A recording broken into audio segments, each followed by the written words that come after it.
So, Joe, a lot of times when we're diagnosing something that's going on in a team or we're seeing the dynamics happening in a group within a course, there will be some primary dynamic where there's some kind of conflict, or maybe there's some trigger or some kind of argument or projections going around. And there will often be an underlying secondary dynamic. And Yeah. often, what seems to be going on there, we've come to call it the shame hot potato. Yeah. And we haven't talked Yeah. that we haven't talked about that yet on the podcast directly. So I'd love to do this episode on the shame hot potato. Oh, I would love that. Yeah. And let's give credit to where credit's due. I think that it's Tara who came up with that phrase. I think Tara was the Mm, one who came up with the shame hot potato. Yeah, I would love that. I that think that's so that good because sounds right. it's not just group dynamics where this like happens. It's also in a lot of marriages. Just um I was just talking to two folks in our community who are not yet married and got pregnant, and like the whole thing was about the shame hot potato, like how they are triggering each other's shame and how that just keeps this conflict going and Mm, going and going and going and going and going and going. Yeah. great. So let's define it. What would you define as the shame hot potato? What is this? What are the outlines of this dynamic? Yeah. Somebody wants to make somebody else ashamed, or is defending themselves in such a way that puts shame on somebody, or the person just feels ashamed and hears whatever the other person is saying as shame, right? So whatever, Mm, but they feel shame. They don't want to feel it. So they try to hand it to the other person, right? Which is mhm. something we do generally with a lot of emotions. You know, somebody gets anxious and then they like try to hand off their anxiety to people, or someone gets angry and they try to they get angry at a lot of people. This would be like people trying to get like take their shame and make other people feel it, Got you it. know. Okay. Like you hear it all the time, like especially nowadays in the news, you'll hear a lot of people saying they should be ashamed, and that would be like the most explicit version of it. Most of the time it's far more implicit than that, but that's what we're talking about. And so the shame hot potato is one person tries to give it to the other and then the other person tries to give it back, and they just go back and forth trying to and usually successfully inflicting shame on one another, Got it. And which so of course doesn't solve shit. right, right. And so this would be something underlying a lot of dynamics where rather than looking for the solution, people are trying to figure out who's to blame or who got it wrong. That might be one pointer to this being an underlying factor. Yeah, Um, that what that's else? right. Right. Yeah. So the indicators are blame that's being passed along for sure is a big one. If people are focused on what the other person did or is doing, um, instead of how they're creating their own reality, instead of being in understanding their own golden algorithm of how they're creating the situation. That's another big one. Just if you're in the same conflict with somebody for an extended period of time, like if your marriage has the same kind of fight, or Mm, if your company has the same kind of problem over and over again, or if you're a country with the same problem over and over again, like political system, you're pretty much sure that you're in a shame hot potato. Because just as shame, in our shame episode, we talk about how it stagnates emotions, it stagnates fights in countries and politics and marriages as well. So yeah. when you see that stagnation, like shame, guilt, that kind of thing is involved. Shame slows down the process as much in groups as it does in an individual. It's kind of what you're saying there. Correct. That's right. Yeah. Yeah, exactly. And so that's another indicator that it's happening. Yeah. Okay. So what are some specific examples of how this might show up in a company, for example? Like a really easy one for a company is, I was working with a venture capital company. Every time there was a mistake, there was like so much energy put towards who is responsible for the mistake, and like partially this person, partially that person. Everybody's just like looking, instead of, oh, how do we make sure we don't make that mistake again? Instead of what can we learn here? Instead of how do we fix it?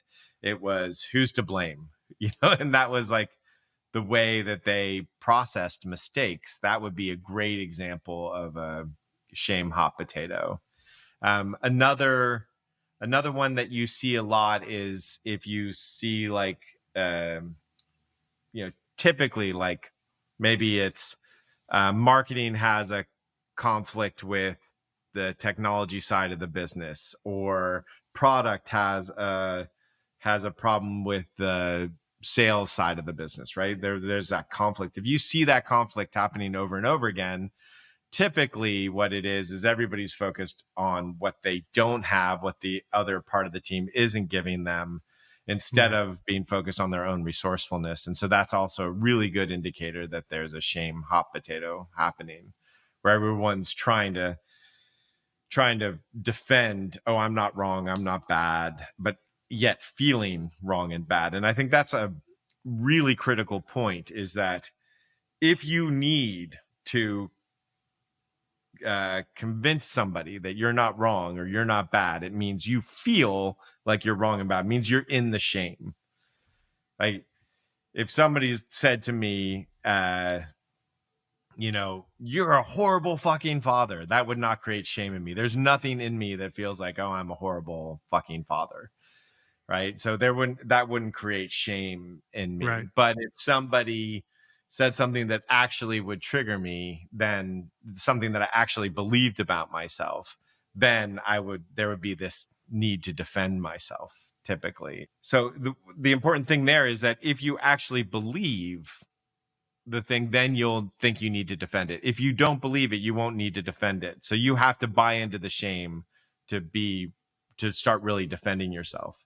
So if someone said to you, you are a horrible salesperson, and you believed it, you'd be like, no, I'm not. Let me explain, blah, blah, blah, blah. If there's some part of you that believed it. But if there was no part of you that believed it, you wouldn't need to do that. You wouldn't like immediately get defensive. You might explain yourself, but you wouldn't do it in any kind of defensive way. And so that's part of how the shame hot potato goes back and forth. Yeah, there's a couple of pieces there. I mean, one, what you said about like believing it, there could also be like whether or not it actually bothers you. Like I could believe I'm a horrible violin player. And if I'm at Right. my first violin lesson, I'll be like, yeah, great, I'm a horrible violin player. I'm not going to defend that. Yeah, very well said. Yes, that's right. Yeah. And another You have to piece here believe is it, that, and it hmm, has to bother you. Yeah, great. yeah. And another piece here is that you can use defensiveness as a breadcrumb back to this pattern. Wherever you see defensiveness in yourself or in another or in a team, in a dynamic, that's where you can look for where the shame hot potato might be getting passed around. That's right. That's exactly it. Yeah. Okay, so you'd mentioned in countries also earlier that this is a dynamic. How does this show up? How do you see this showing up in politics? Oh my God. I mean, like, look at any kind of political mess in the world, whether, it's American politics or politics in the Middle East. If you look at it, it's a whole bunch of people feeling like somebody else is wrong and bad. And it also indicates that they feel like they're wrong and bad. Like there's no way you can look at any two sides of like politics or war and not see that like there is some way in which both sides are being defensive, both sides are ashamed, both sides are not acting, in full alignment with who they are. They're everybody's making some sort of compromises and it feels like shit. And so they're just passing the shame hot potato back and forth. Mhm. So what are the mechanisms by which the shame hot potato gets passed around? Yeah. So externally, it's anger and removal of love.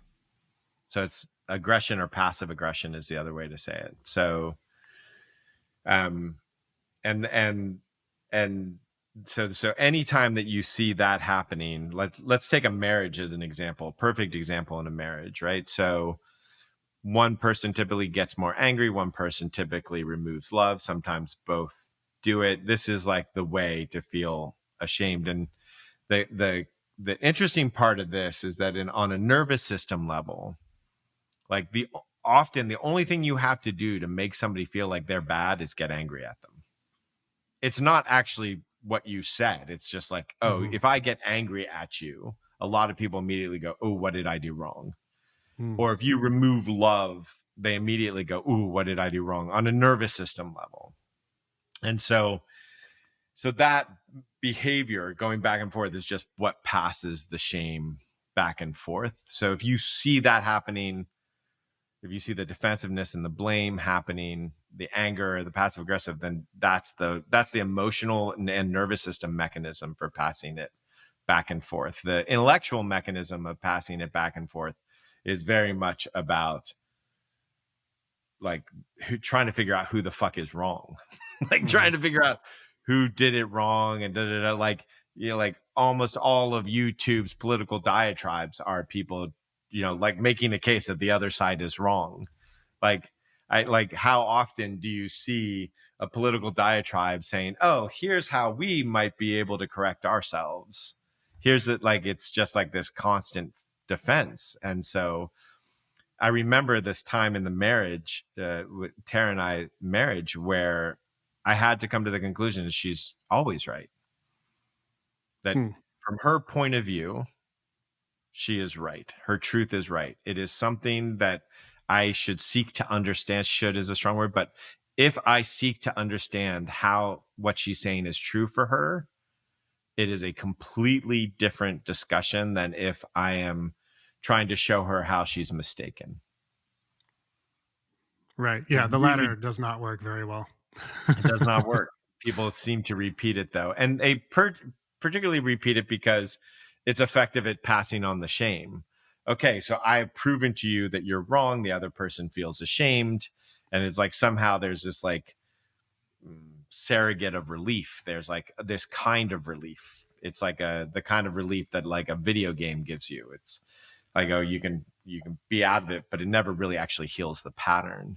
And so there's a lot of, you know, in a lot of relationships, it's like whoever can argue better is the right one, instead of, oh, let me fully understand what makes you think you're right. You can fully understand what makes me think I'm right.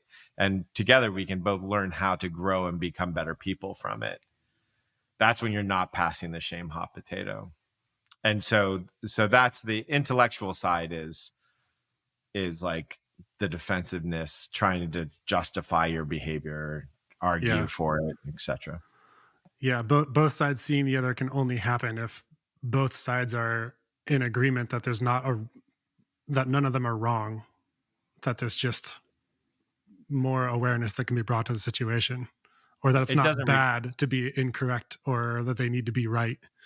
yeah, it doesn't require both sides. It In a marriage, you don't I wouldn't suggest being married to Mhm. somebody who can't get there. Like, I think the whole thing about marriage is, you know, wanting to grow and learn together. But like in a political conversation or a business conversation, if the shame hot potato is going back and forth, it only requires one person to stop it. You can just drop the hot potato. Drop the hot potato. Yeah. Like, feel the shame, process the emotions that are underneath it, and listen to the person and see what's true for them and what's going on, and ask view questions, and be impartial. Like, that can solve a hot potato inside of an organization or a marriage all the time. So why Uh, doesn't this happen more often? What makes the game of hot potato continue? part of it is just a lack of awareness, right? I think people, like when I was working with this couple this weekend, one of the things that I noticed is they just weren't aware that, and they even intellectually saying it, I would say it to them and they weren't aware of it. And it wasn't until I got to a point where I was having them do this experiment, which is just look at one another and say, there's nothing in me that wants you to feel ashamed or bad right now. And that was the confrontation needed for them to actually really see it, to really feel it. Mm. The first was like, wait, I don't feel comfortable saying that. So, oh, so you do want them to feel ashamed. What's that getting you? Right? There's that aspect of it. And then the second aspect, which I think is for them to be able to say it in a way that felt good, is they realized that they had to give themselves that same grace, that same gentleness. And so So oftentimes the thing that's stopping people is their feeling, their own feeling of shame. If I'm going to feel shame, then you should feel shame. That's the Mm, subconscious thought process there. So the first one is to really get in touch with, oh, do I really want this person to feel ashamed? And emotionally, there might be a like, yeah, I do. When you really sit with it, you realize anytime someone feels ashamed, they just like repeat the pattern. So it's a horrible thing to want people to feel. Um, to feel all the pain and grief underneath that's amazing. But mm. then you also have to get in touch with the fact that you're feeling that shame, and it's very hard to give somebody else the gentleness and grace that you're not giving yourself. Yeah. Yeah. On the intellectual side, it's easy to be like, oh yeah, I don't need to want myself to be in shame. Right. But on a subconscious level, when we've been patterned and conditioned to believe that shame will actually make us safe and protect us from attack, how Right. do you how do you stop that? How do you stop this process when that's the subconscious process that's going every time you're not just literally consciously remembering this at the moment? Yeah, it's just feel what's underneath the shame. It's always feel what's underneath the shame. The shame is, it's not just the shame. If I feel shame, I'll be protected from future attack. It's the shame right now is protecting me from an emotion I don't want to feel, whether that's attack or whether that's grief or whether that's anger, but it's protecting you from an emotion in this moment. And so if you feel what's underneath, then you have movement again, then you have the lack of stagnation again. And so that's the real critical piece, is to, on Mhm. the emotional level, is to really to feel it. And on the intellectual level, it's really a deconstruction of the right and wrong piece. Like there's this thing, and it happened with a couple, and it's happened in many companies I've worked in too, where it's like it's a little bit beyond right and wrong, good and bad. It's like it's essentially there's something wrong with me.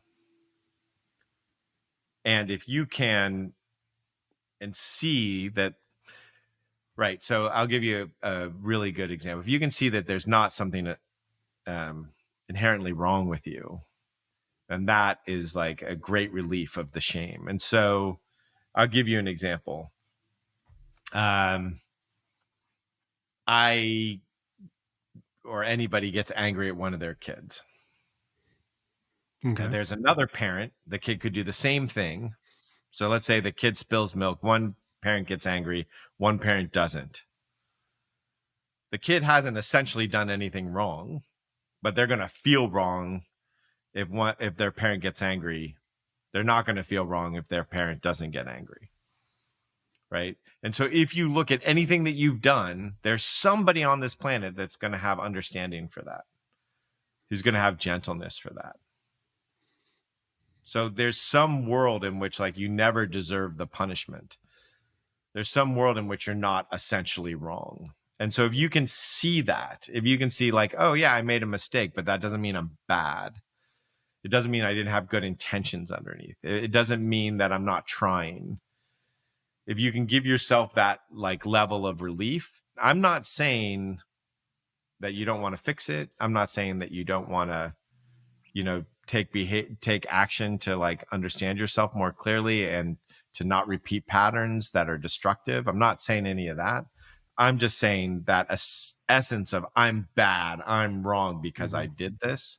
If you can see through that intellectually through deconstruction, that offers a tremendous amount of relief from the shame hot potato. And you see Yeah. great leaders do this all the time. What's They'll an say like, example?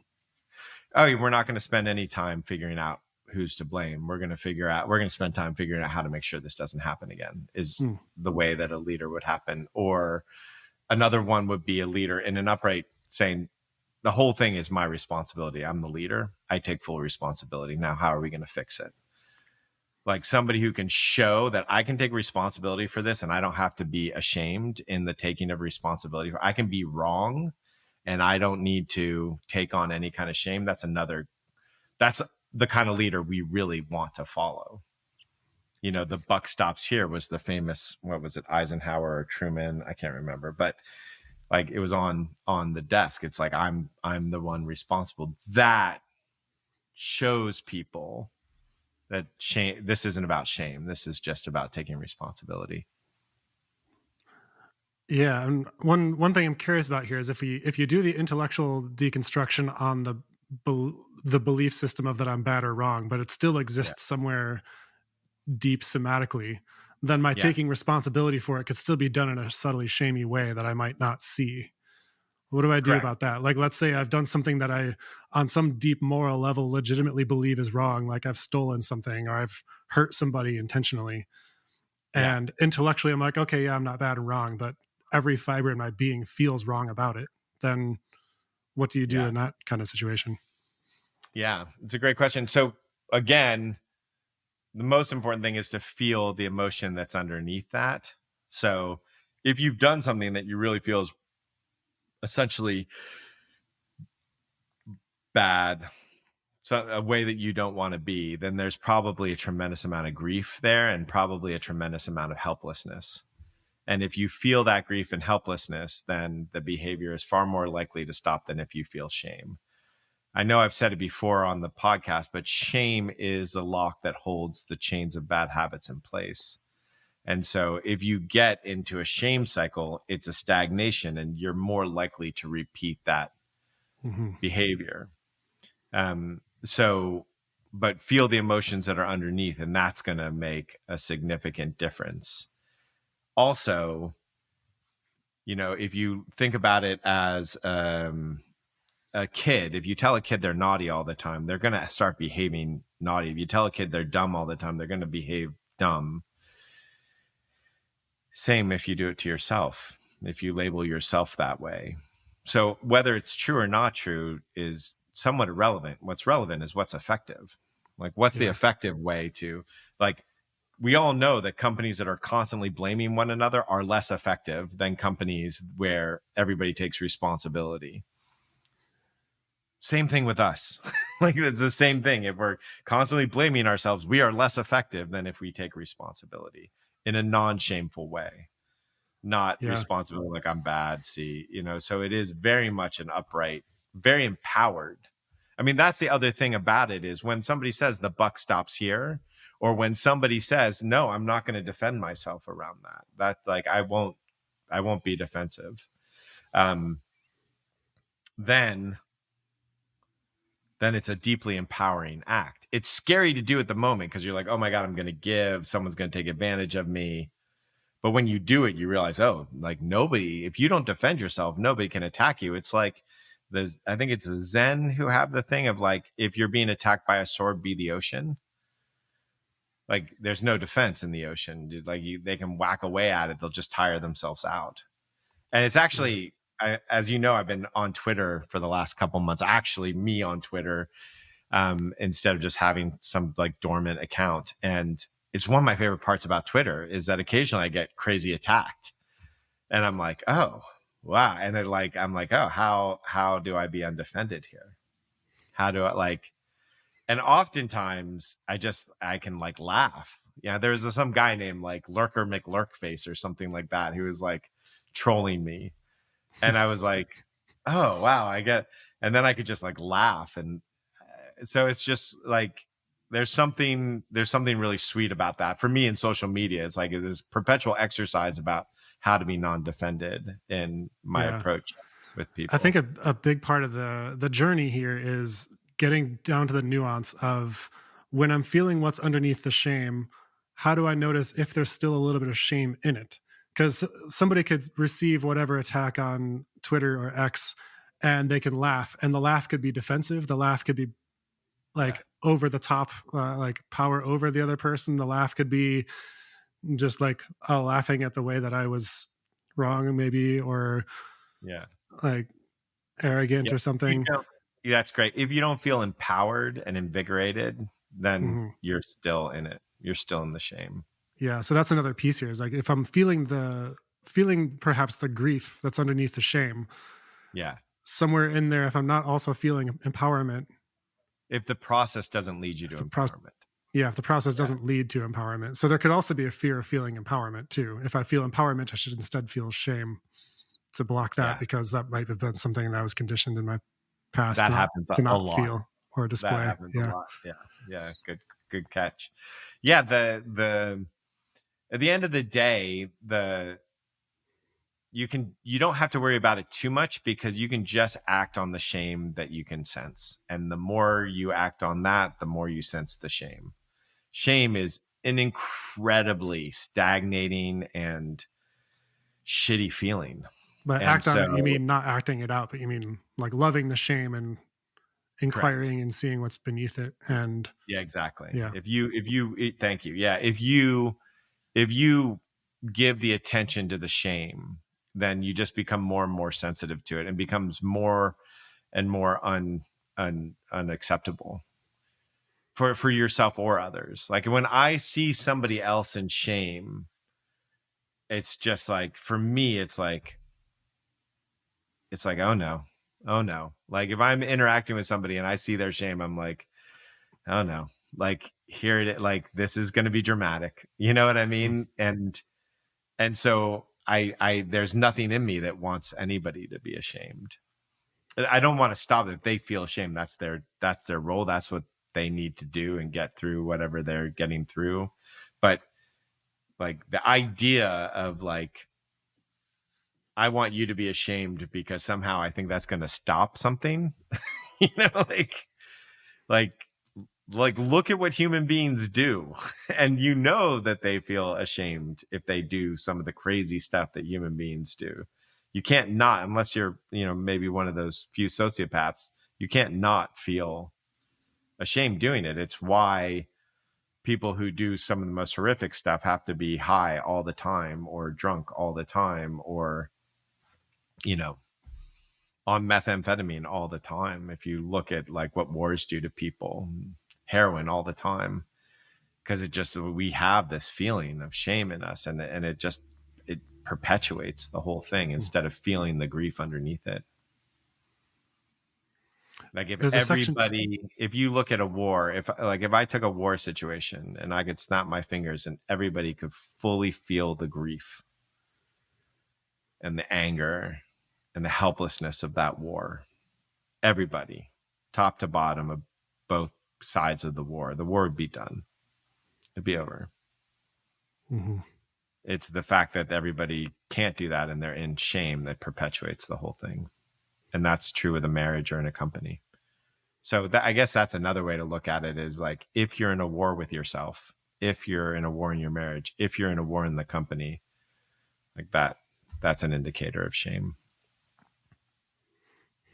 Yeah. Yeah. It's another way we've talked about this before, where taking the conflict and bringing it internally to yourself rather than being in integrity with yourself and then showing up in a way that cannot maintain the shitty dynamic. Something has to change. Yeah. Yeah.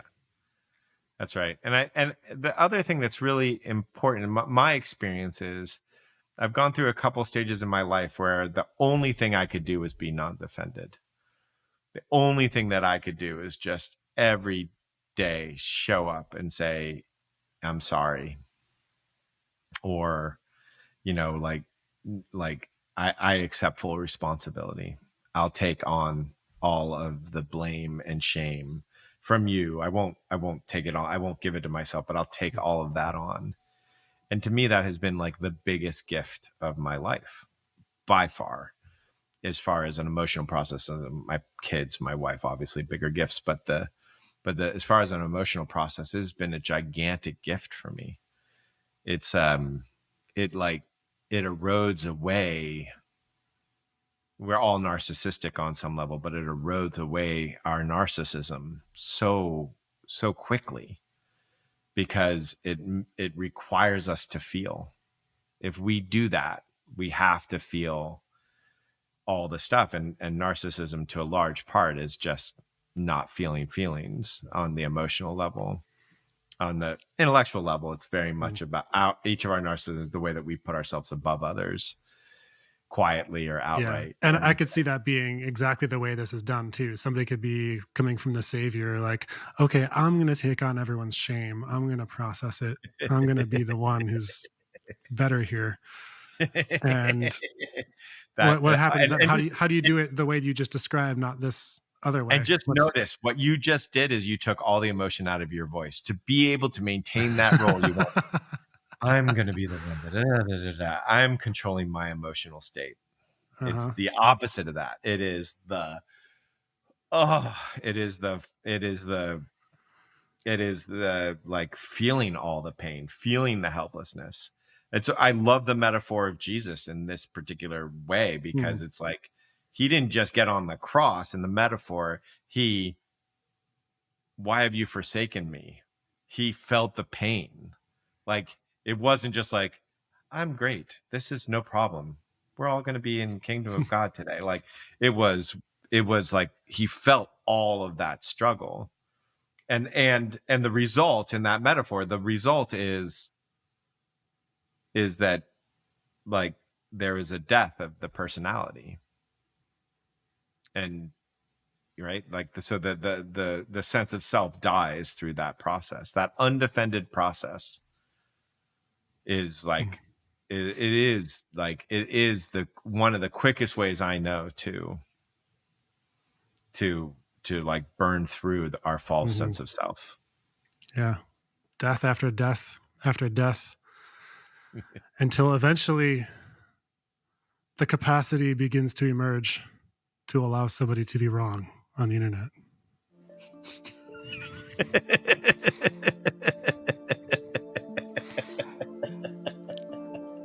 So good. I stole that from a tweet. So good. Can you repeat that? That was so good. Well, Yeah, death yeah, I after mean, death. life is just ego death after ego death. Each time we're wearing away our rough spots and our edges until eventually the capacity begins to emerge to allow somebody to be wrong on the internet. Exactly. Or in the marriage, or in business, or in politics. Yeah, that's it. Beautiful. Thank you, Awesome. Brett. Yeah, thank you, Joe. What a wonderful podcast. Thanks.